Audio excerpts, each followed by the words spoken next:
로마서의 주제는 다름이 아니라 믿음으로 의롭다 하는 겁니다. 믿음으로 의롭게 되는 것은 다름이 아니라 예수 그리스도를 복음으로 마음으로 믿어 입으로 고백하고 그리고 시인할 때의 구원을 얻습니다. 그러기에 누구든지 주의 이름을 부르는 자는 구원을 얻습니다. 율법으로 행위로 우리가 의롭다 하는 것 절대 아닙니다. 그 행위는 율법은 우리로 하여금 뭘 낳아요? 거짓을 낳고 허식을 낳을 수밖에 없지요. 마음으로 믿어 입으로 마음으로 믿어 이에 의에 이르고 입으로 시인하여 구원에 이른다는 것은 다름이 아니라 들려오는 주의 말씀에 기울인다는 겁니다. 그리고 입으로 인정한다는 것은 아멘 고백하는 겁니다. 아멘은 뭐예요? 그대로 될 줄 믿습니다. 나에게도 그렇게 이루어질 줄 믿습니다 라고 합니다. 이것으로 끝나는 게 아닙니다. 그렇게 시인했다고 한다면 주의 말씀대로 순종하여 살아야 합니다. 그럴 때에 그리스도의 영이 이끄는 인생 되고요, 그리스도와 연합하는 인생으로 살아갈 수 있습니다. 여기에 성령의 열매가 맺히고 평안의 열매가 맺어지고 영생의 열매가 맺어집니다. 얼마나 놀라운 복음의 역사입니까? 내가 한 것 아무것도 없습니다. 오직 주의 은혜로 이루어지는 겁니다. 복음을 주신 이도 하나님이시고 역사하신 이도 하나님이십니다.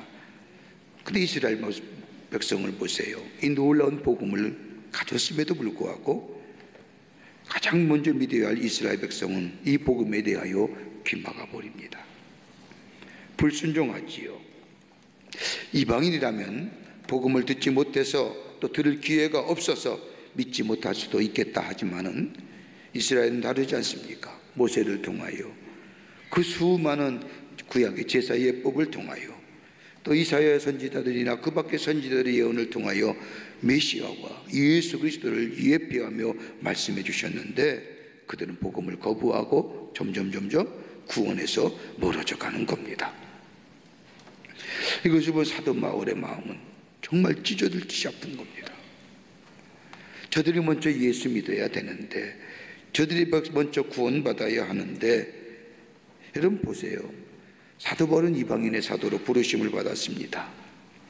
이방인에게 복음 전하는 것을 사명으로 알고 또 하나님이 그렇게 그의 삶을 이끌어 가셨습니다. 그럼에도 불구하고 바울은 자기 민족 사랑에 대단했습니다. 자기 혈통이나 그 밖에 그런 것들이 아니라 우리 민족이, 우리 이스라엘이 하나님께로 돌아와야 되는데, 하나님께로 돌아와야 되는데,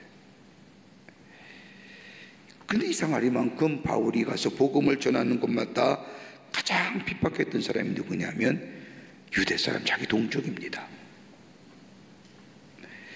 복음을 받아들이지 아니하고 괴롭히고 핍박합니다. 그냥 괴롭힘이 아니라 따라다니면서 심지어는 멀리 떨어져 있는 바울을 찾아 괴롭히지 않아요. 저 데살로니가에서 베레아로 넘어올 때 따라와서 바울을 핍박하고 바울에게 돌 던지고 바울의 복음을 전하는데 방해하지 않습니까?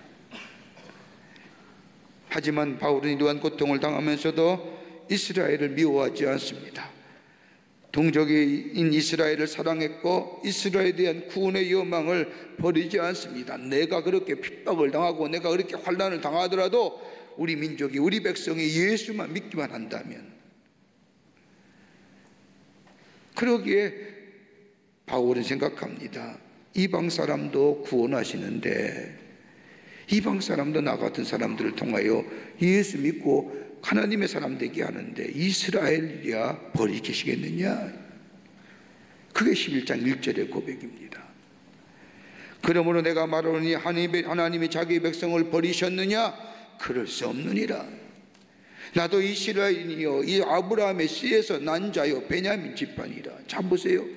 하나님이 저 이방인에게도 구원을 허락하시는 하나님이 내 백성, 저 하나님의 택하신 백성이라고 하는 저 이스라엘 백성을 버리시겠느냐?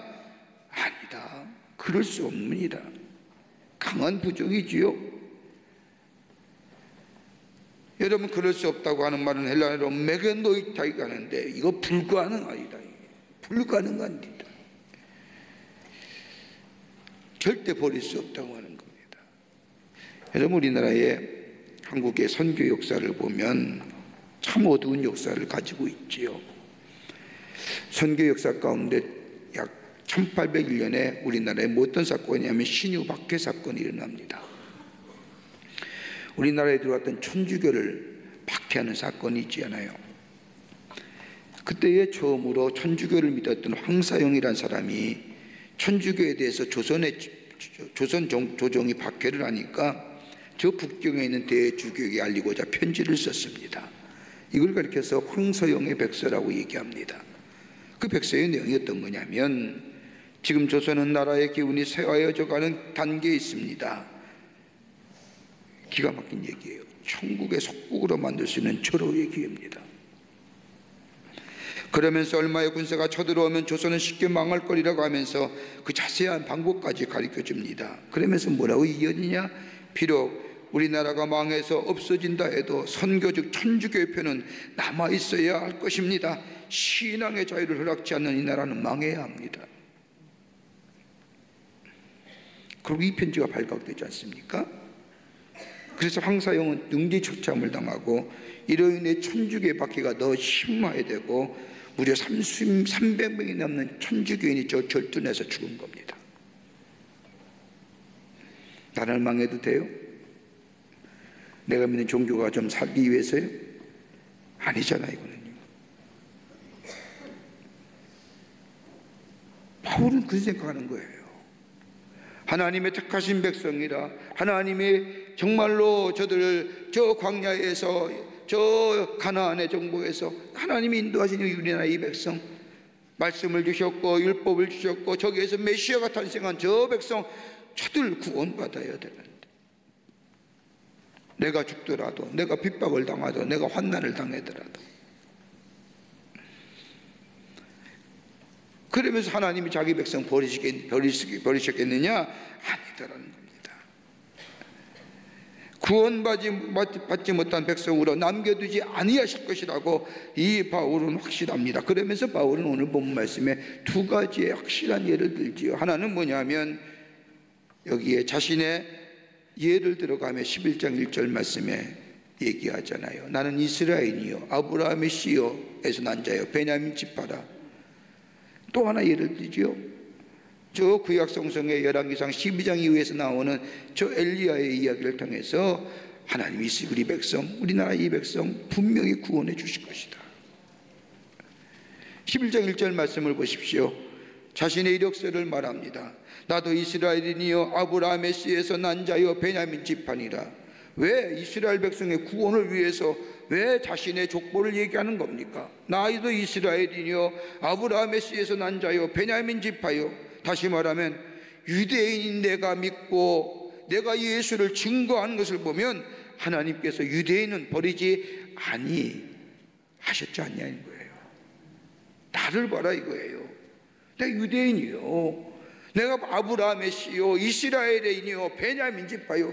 나 유대인 구원하셨어. 복음의 증거자로 삼고 보면 절대로 이스라엘에 대해서 구원의 여망이 없다, 버리시지 아니하실 것이라는 겁니다.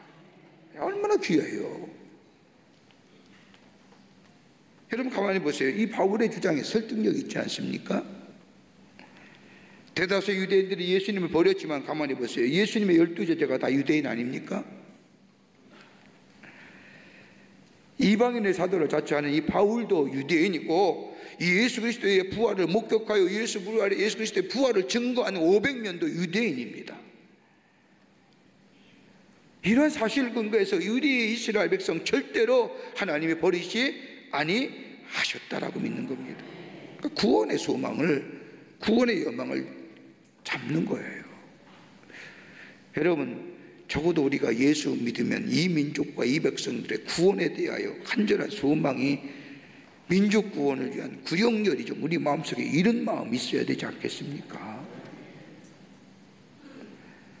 나도 예수 믿겠는데, 저도 예수 믿어야 되는데, 이 민족이 예수 믿어야 되는데, 이것만이 살 길인데. 그래서 우리가 새벽마다 이 나라와 민족을 위해서 기도하는 이유가 바로 여기에 있는 겁니다. 또 하나 있습니다. 하나님이 이스라엘을 버리지 않으셨다는 증거로 또 하나 예를 드는데 다름이 아니라 구약성경에 나오는 엘리야입니다. 열왕기상 19장 말씀에 나타나 있지만 그 옛날 선지자 엘리야가 있었습니다. 당시의 임금은 아합과 이세벨이었는데 저 아합과 이세벨이 얼마나 우상을 섬기는지 저 아합과 이세벨이 생기는 우상 850명과 갈멜산에서 승리하지 않습니까? 그 850명의 거짓 선지자들을 다 불태워 죽이지 않습니까? 그런데 아합과 이세벨이 죽인다고 쫓아옵니다. 엘리야가 혼자 남았지 않습니까? 도망치다 저 호렙산에 로뎀나무 밑에 앉아서 하나님 이제 나밖에 남지 않았으니 나 죽여주세요. 나 죽여주세요. 망연자실하며 하나님 앞에 호소할 때에 로마서 11장 3절 말씀을 보세요. 바로 이것이 저 엘리야가 로뎀나무 밑에서 하나님 앞에 드렸던 기도의 내용입니다. 열왕기상 19장 10절에 똑같은 말씀이 나오지요. 주여 그들이 주의 선지자들을 죽였으며 주의 제단을 헐어버렸고 나만 남았는데 내 목숨도 참나이다 하니 그러면서 말하기를 여호와여 녹록하오니 지금 내 생명 치하여 주소서. 살고 싶지 않다는 거지요. 나 데려가 주세요. 나 이제 혼자밖에 안 남았습니다. 주의 일을 감당하며 주의 사명을 하며 하나님의 복음을 전했지만 나 죽고 나 혼자 남은 것입니다. 이제는 저 이스라엘에 대한 구원이 없습니다. 저 아합과 이스라엘 때문에 이세벨 때문에 그 악한 영 때문에 이 나라 망한 것 같습니다.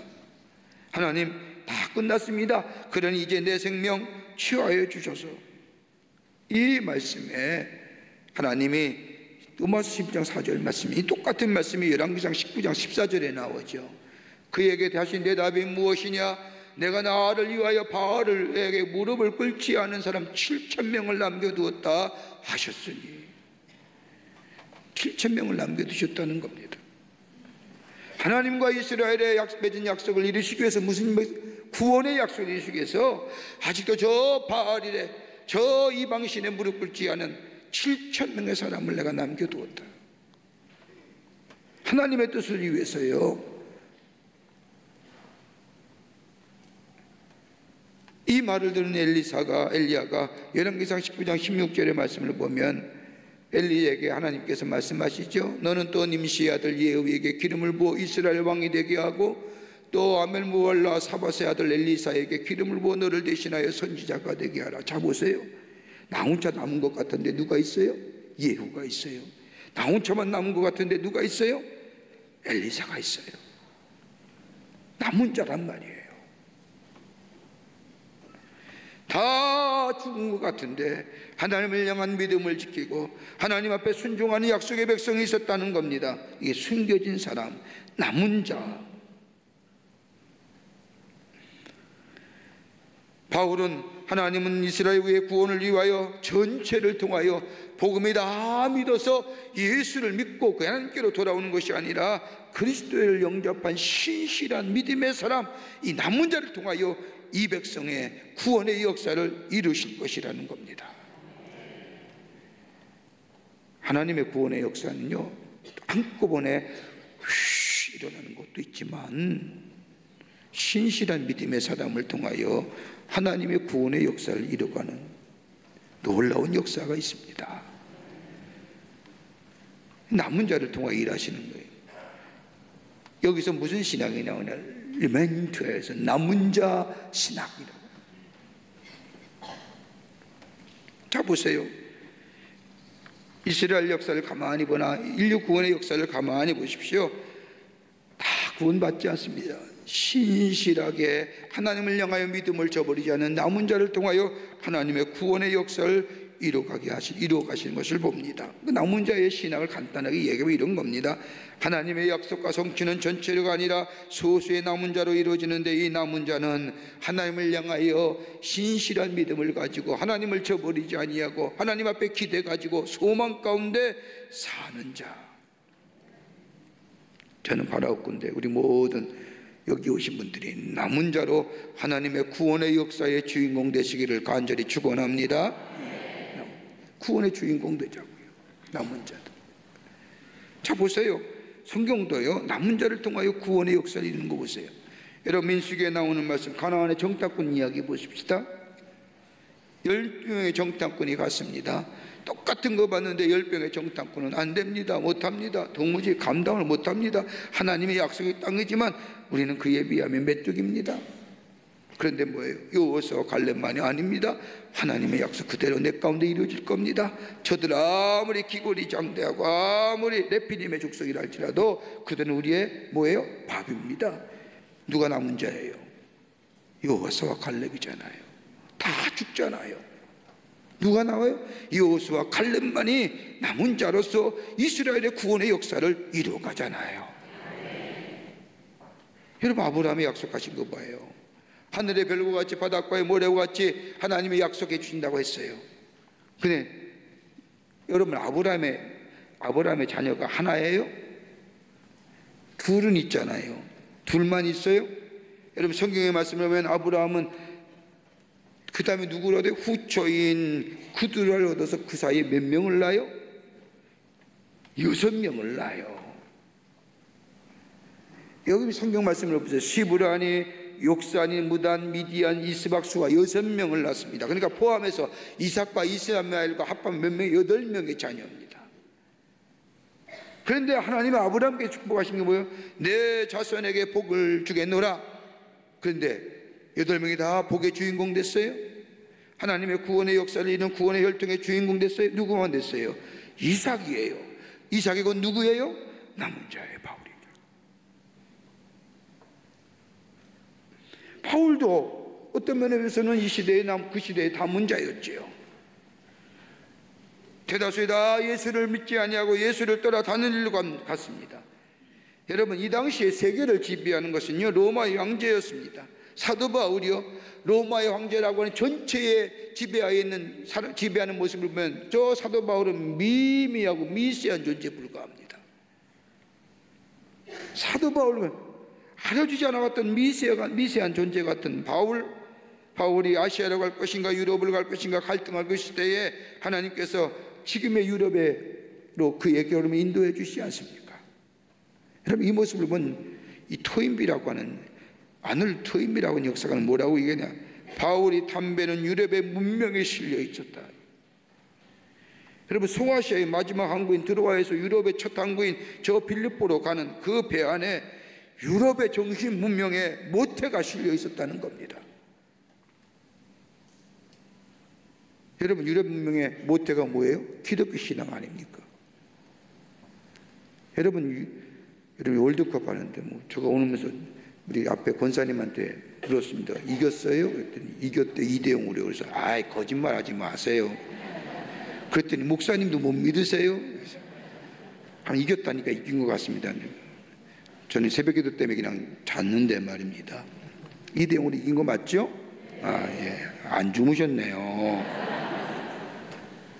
그런데 여러분, 월드컵에 참여한 나라들, 유럽의 나라들 가운데 가만히 보세요. 십자가로 그려진 나라가 유럽에 몇 개인 줄 아세요? 국기에 여러 가지 모양이 있지만 십자가의 모양이 나타난 나라가 유럽 가운데 8개 나라입니다. 스위스는요 그냥 십자가예요. 유럽의 문명의 토대는 뭐예요? 기독교 신앙이에요. 그걸 누구요? 바울이 한 거예요. 바울이 그럼 뭐예요? 그 시대에 남은 자예요. 인간의 눈으로 볼 때에는 로마 형제가 역사의 주인공 같았겠지만 실질적으로 역사를 주인공하고 역사를 이끌어가는 건 누구예요? 남은 자예요. 바울이었어요. 그 바울이 지금의 유럽의 문명의 토대를 만든 거 아닙니까? 바울이 아시아로 왔다고 하면 얼마나 좋았을 겁니까? 그런데 하나님의 계획이 있었기에 그랬죠. 남은 자는 숫자가 문제가 아닙니다. 얼마나 많은 숫자가 남아있느냐, 이 문제가 아니죠. 얼마나 하나님 앞에 신실한 믿음으로 믿음을 지키며 살았느냐, 그리스도와 연합하여 그리스도의 영으로 살아가는 인생이냐, 이거죠. 오늘 그러면서 남은 자에 대해서 얘기합니다. 남은 자가 세상을 변화시키는데 어떤 자가 남은 자냐? 바울은 첫째로 은혜로 부르심을 입은 자라는 겁니다. 은혜로 택하심을 입은 자입니다. 택하심을 입었다는 건 부르심을 입은, 저는 감리교 목사지 않습니까? 이 택하다고 하는 사실에 대해서 조금은 제가 짧게 그렇습니다만은 콜링, 부르심을 받았다. 11장 5절 말씀을 보세요. 그런즉 이와 같이 지금도 은혜로 택하심을 따라 남은 자가 있느니라. 남은 자는요, 은혜로 부르심을 받은 겁니다. 하나님의 부르시는 겁니다. 하나님의 주권적인 행위입니다. 자 보세요. 우리가 구원받은 게 어떤 겁니까? 내 의나 내 공로로 구원받은 거 아니지 않습니까? 전적인 하나님의 사랑이 나타난 받은 십자가를 내가 받아들이게 될 때, 그 은혜를 아멘하고 받아들이게 될 때에 우리 안에 구원의 역사가 임했습니다. 그 은혜로 구원받은 거예요. 웬 은혜입니까? 라고 하는 고백이 정말 귀한 고백이에요. 웬 은혜입니까? 내 같은 자에게. 남은 자라는 것은 남은 것이 아니라, 다 떨려가고 남은 것이 아니라 하나님이 남겨둔 것입니다. 사람의 눈에는 다 끝난 것 같지만, 하나님의 구원의 계획에 보면, 사람들에 보면 다 무산된 것 같지만, 앞에서 보셨듯이 엘리야가 다 끝난 것 같지만은, 이스라엘 망했다고 생각했지만은 7,000명을 남은 것처럼, 남은 자는 하나님의 은혜로 택함을 받은 자입니다. 행위가 있어서가 아니라, 의가 있어서가 아니라, 공로가 있어서가 아니라, 그저 은혜로, 그 은혜 앞에 내가 겸손하게 그 은혜 앞에 그 복음을 받아들이게 될 때에 나를 통하여 내가 남은 자 되고, 나를 통하여 뭐요? 하나님의 구속의 역사가 이어가게 되는 겁니다.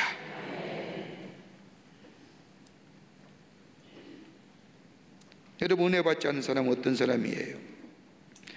은혜 받지 않는 사람은 로마서 11장 8절과 9절 말씀입니다. 바울이 이렇게 얘기하잖아요. 은혜 받, 기록된 바 하나님이 오늘까지 그들에게 혼미한 심령과 보지 못할 눈과 듣지 못할 귀를 주셨다함과 같으니라. 또 다윗이 이르되 그의 애들의 밥상이 올무와 덕과 거치는 것과 보응이 되게 하시옵고, 그들의 눈은 흐려 보지 못하고 그들의 등은 항상 굽게 하옵소서 하였느니라. 여러분 잘 보세요. 은혜를 깨닫지 못하는 자, 사람의 특징이 뭐예요? 말씀을 봐도 깨닫지 못하고요, 말씀을 들어도 귀를 있어도 듣지 못하는. 9절과 10절의 말씀에 바울이 그 얘기하잖아요. 저 밥상이 올무가 되고 그들의 밥상이 올무와 덫과 거치는 것과 보응이 되게 하옵소서는 시편 69편에 나오는 말씀입니다. 뭐예요? 바울의 저주의 시예요. 다윗이 저주하는 시가 뭐예요? 하나님이여 저희 밥상이 올무가 되게 해 주시옵소서. 다시 말하여 뭐예요? 깨닫지 못한다는 거예요. 먹는 거에, 입는 거에, 마시는 거에, 이것 때문에 듣지도 못하고 깨닫지도 못하는 거예요. 다시 말하여 뭐예요? 이스라엘 백성이 그런 거예요. 여러분, 예수님의 비유 가운데도 적절한 비유가 계시죠. 마태복음 7장 6절 말씀을 보세요. 거룩한 것을 계획에 주지 말며 너희 진주를 돼지 앞에 던지지 말라. 그들이 그것을 발로 받고 돌이켜 너희를 찢어 상하게 할까 염려하노라. 여러분, 왜 주지 말래요? 알지 못하죠. 깨닫지 못하잖아요. 먹을 것만 주면 정신없지만 귀한 거 알아요? 다시 말하여 은혜에서 제외된 사람, 은혜 받지 못하는, 깨닫지 못하는 사람, 바로 이와 같은 걸 합니다. 귀한 것을 귀한 줄로 모르고 그냥 먹고 마시고 즐기는 육체의 것만 생각하는 사람, 이게 올무가 되어 하나님의 말씀을 깨닫지 못하고 하나님께로 돌아오지 못한다는. 저들 뭐예요? 구원할 사명이 우리에게 있다는 겁니다. 그래서 우리를 부르셨고요, 은혜 허락해 주셔서 하나님 사람으로 삼으시고요, 우리 안에 뭐예요? 믿음 주시고요, 우리에게는 그 사명이 있는 거예요. 이때까지 내가 예수 믿고 구원받아서 하나님의 은혜 안에 살았다고 한다면, 은혜로 부르심을 받은 우리들 이제는 뭐예요? 남은 자로서 저 민족과 저 열방을 향하여 복음 전할 사명이 우리에게 있음을 바울이 얘기하는 겁니다. 두 번째는요, 남은 자는 은혜 가운데 사는 사람입니다. 은혜로 부르심을 받았을 뿐만 아니라 은혜 가운데 사는 사람입니다. 하나님의 구원의 역사는 남은 자를 통하여 이루시는데, 이 남은 자는 하나님이 불러주셨고요, 은혜 받아 부르심을 받은 사람은 은혜 안에 살아야 한답니다. 7절 말씀입니다. 11장 7절 말씀. 그런즉 어떠하냐? 이스라엘이 구하는 것을 얻지도 못하고 오직 택하심을 입은 자가 얻었고 그 남은 자들은 우둔하여졌느니라. 이스라엘이 구하는 게 뭐예요? 여러분 가만히 보세요. 여기 오늘 바울이 얘기해요. 이스라엘이 구하는데 얻지 못했다는 겁니다. 뭘 구해요? 율법을 통해서 의로움을 구하는 거예요. 이거 되지도 않잖아요. 이제껏 바울이 철저하게 얘기했던 거예요. 율법 갖고 안 된다. 예수 믿어야 된단 말이에요. 마음으로 믿어 입으로 시인할 때 구원에 임하는데 네가 행위 갖고 의롭다는 절대 안 된다. 정작 이스라엘이 구하는 것은 믿음을 통하여 의롭다함을 얻지 못하고 믿지 못하는, 복음을 받아들이지 못하고 오히려 부르심을 응답한 사람들, 누구예요? 이 부르심, 복음의 증거를 받아들인 사람이잖아요. 이방인이 오히려 믿음으로 의롭다함을 보지 않느냐, 이 얘기예요. 이렇게 말하면 바울이 다시 한번 율법 가지고 안 된다는 겁니다. 행위 가지고 안 된다는 겁니다. 공로 가지고 안 된다는 겁니다. 인과 율의 사실 가지고는 절대 구원이 있지 아니하고 오직 예수만을 믿어야만이, 누구든지 주의 이름을 부르는 자만이 구원을 얻는다. 너희도 구원에 비껴가지 않았냐? 이방인 봐라, 저들 예수 이름 부를 때 구원이 임하지 않았느냐? 그 얘기입니다. 그래서 구원을 원하는 사람은 정작 구원받지 못하고, 그리고 구원받지 못하게 한 사람을 구원을 받았다는 겁니다. 이 구원은 거저 주신 은혜잖아요. 그러기에 남은 자, 하나님께 소망을 두고 하나님 안에서 살고 그리스도의 영과 연합하여 그리스도의 영에 이끌려 사는 사람은 은혜 안에 살아야 한다는 겁니다. 은혜 떠나가면요 시험 들어요. 은혜 떠나가면 시험 들어요. 다른 것 떠나가면 문제가 안 돼요. 왜요? 은혜 안에서 이길 수 있어요. 그러나 우리 안에 이 은혜가 떠나가면요, 우리 모든 것이 다 뭐예요? 시험거리가 돼요. 이 은혜가 없으면 감사도 잊어버리잖아요. 감격도 잊어버리잖아요. 이 은혜가 있을 때 우리가 용기도 두잖아요. 이 용기가 있을 때 우리에게 힘도 도와주잖아요. 이 은혜가 있을 때에 그리스도의 영과 연합하여 살기에 성령의 말할 수 없는 탄식으로 우리를 위하여 기도할 뿐만 아니라 우리의 연약함을 알고 도와주시잖아요. 그러니까 은혜 안에 사는 거예요. 여러분, 은혜 밖에 사는 사람 또 얘기하잖아요. 바울이 굳어버린 심령 되는 겁니다. 또 하나는 뭐예요? 우둔해지잖아요. 11장 7절의 말씀에 그 남은 자들은 우둔하여졌느니라. 또 하나 특징이 있죠. 혼미한 심령이잖아요. 8절 말씀에 얘기하는 겁니다. 혼미한 심령과 보지 못할 눈과 듣지 못할 귀를 주셨다함과 같으니라. 그러니까 교만해지고 완악해지고 우둔해지고 심령이 혼미해지니 뭐예요? 안 들리는 거예요. 이게 바울이 이거예요. 이스라엘 우리 민족이 이렇다 이거예요.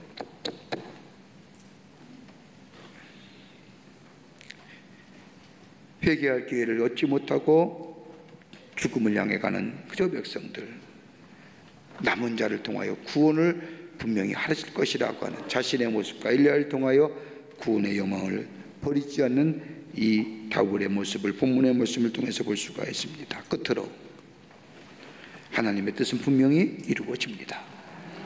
하나님의 뜻은요. 바울은 지금의 모습만 바라본 게 아니라 저 역사 뒤편에 있는 것을 바라보는 거죠.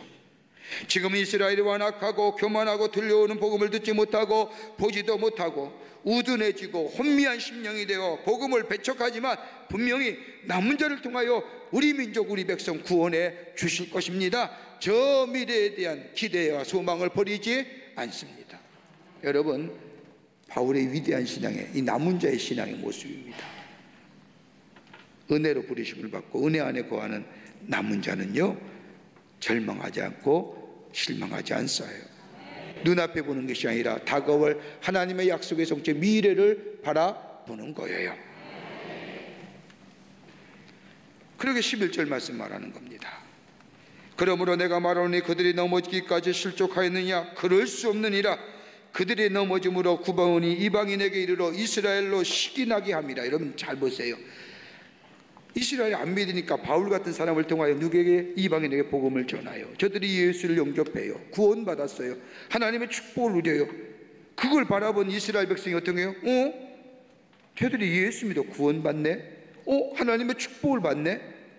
뭐 일어나요? 복음의 시기함이 일어나는 거예요. 그래서 저들이 뭐예요? 예수께로 예수를 영접하는 이스라엘 백성으로 시기나게 하여 복음을 믿게 될 것이라는 겁니다. 우리 교회 자매가 이스라엘로 선교사로 평신도 선교사를 간 지 꽤 오래됐습니다. 이스라엘 가서 복음을 전하는데 대체로 안 믿는다는 거지요. 참 어려워요. 어렵지요. 그래서 이스라엘이 복음 믿으면 이 땅에 주님이 오신다고 할 정도로 그렇게 완악한 이스라엘 백성에게 복음을 전하면서 만나서 이 복음을 받아들이고 구원받은 사람들의 고백이 그렇다는 겁니다. 다름이 아니라 다른 사람 다 예수 믿어서 하나님 믿어서 축복을 받는데 이스라엘 왜 오늘까지 예수 믿지 않아서 이렇게 어려움 당하는 거예요. 여러분 인류의 역사 근대의 그 현대의 역사 가운데 가장 탄약고요 화약고요 문제요 분쟁의 소지가 어디예요? 중동 이스라엘이에요. 지금도 이스라엘이 뭐 대사관에 옮겼다 안 옮겼다 지금도 계속해서 갈등과 분쟁의 가장 화약고 아닙니까? 왜 예수 믿어서 다른 민족은 저 다른 예수 믿어서 잘 사는데 유럽의 나라도 그렇고 미국도 그렇고 다 잘 사는데 왜 우리나라만 왜 예수 우리나라에서 보고 예수님이 태어났는데 왜 우리는 예수 믿지 않아서 이렇게 매일 어려움을 당하고 힘들어요. 여러분 2차 세계대전 유태인이 죽은 게 600만입니다.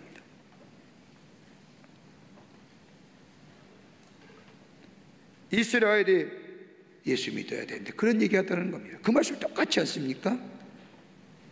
이스라엘이 복음을 안 믿으니 하나님께서 이방인들을 먼저 믿게 하시어 이스라엘로 시기나게 하시어 그들을 예수께로 돌아오게 하신다는 겁니다. 그러기에 바울은 11장 12절에 결론적으로 얘기하는 겁니다. 그들의 넘어짐이 세상의 풍성함이 되며 그들의 실패가 이방인의 풍성함이 되거든 하물며 그들의 충만함이리요. 바울은 기대를 저버리지 않습니다. 소망을 저버리지 않습니다. 내가 남은 자로서 하나님의 은혜 안에서 민족구원의 사명 내가 뭘 크게 하리요? 아닙니다.